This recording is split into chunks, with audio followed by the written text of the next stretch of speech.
The former Attorney General, Eric Holder, made headlines this weekend when he sent a tweet questioning the legitimacy of the Supreme Court now that Justice Brett Kavanaugh has been confirmed. With the confirmation of Kavanaugh, he says, and the process which led to it and the treatment of Merrick Garland, the legitimacy of the Supreme Court can justifiably be questioned. The court must now prove through its work that it is worthy of the nation's trust. Joining us now is Chief Counsel and Policy Director at the Judicial Crisis Network and former law clerk to Justice Clarence Thomas, Carrie Severino. Hey, Carrie, thank you for being with us. Good to be here. What did you think of Eric Holder's tweet?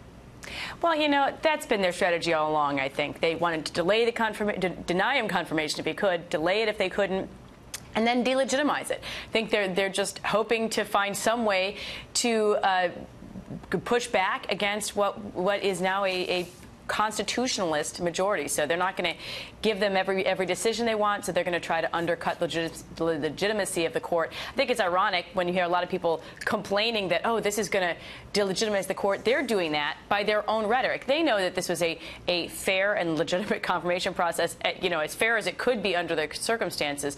What the Democrats were doing there was very unfair.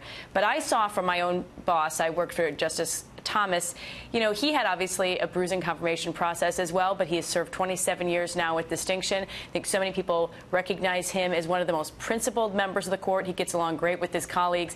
So, you know, they're wishful thinking that somehow Justice Kavanaugh will have an asterisk, I think, is just that. Well, with your experience of clerking for Justice Thomas, what do you think when Judge Kavanaugh, he's making good on his promise, he's hiring all 4 of his clerks are going to be women? Yeah, well, I mean, he's someone who has frequently had a lot of women clerks. He feels very strongly about encouraging young women in their careers, and it's the first time in history that a Supreme Court justice will have had all female clerks. So take that, Justice Ginsburg.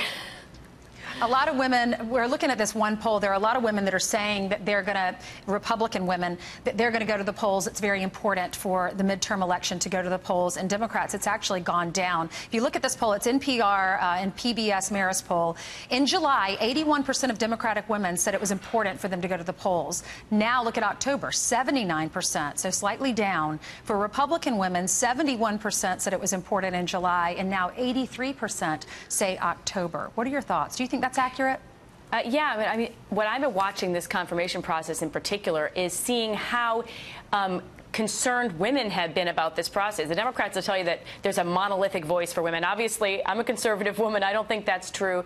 But if you look at the numbers, too, when we've done polling in red states like West Virginia or Arizona or North Dakota, we saw that it wasn't just strong majorities that want Kavanaugh confirmed in general, strong female majorities. And when you listen to Susan Collins' speech last week, I think it lined up very carefully and thoughtfully what a lot of women were thinking, which is we care about sexual assault. We want women to be heard, but we don't think there should be an unthinking shut up men line like Senator Hirono said. We think you need to look at both sides. And that's what she did. I think that's what a lot of American women are doing. They're concerned about the loss of due process, and they want to see that maintained for both men and women. Carrie, thank you so much for coming on. We appreciate it. Thanks. Have a good one.